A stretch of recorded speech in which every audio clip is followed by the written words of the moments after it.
Good morning বন্ধুরা, অলিস কিচেনে তোমাদের সবাইকে স্বাগত। তোমরা সবাই কেমন আছো? আশা করি ভালো আছো, আমিও ভালো আছি। চলো আজকে সকালে জল খাবার নিয়ে চলে এসেছি।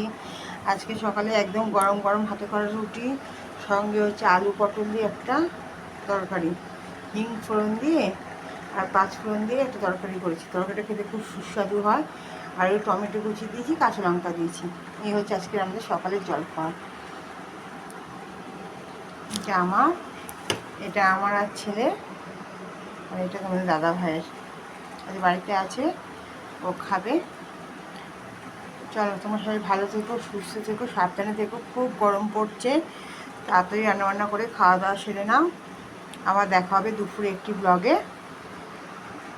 যদি আমার আজকে জল খাওয়া তোমাদের দেখে ভালো লাগে, তাহলে একটু লাইক করে দিও, শেয়ার করে দিও, আর কমেন্টস করো কেমন হয়েছে। যারা নতুন দেখছো তারা চ্যানেলটি সাবস্ক্রাইব করে দিও। ভালো থেকো, সুস্থ থেকো। টাটা।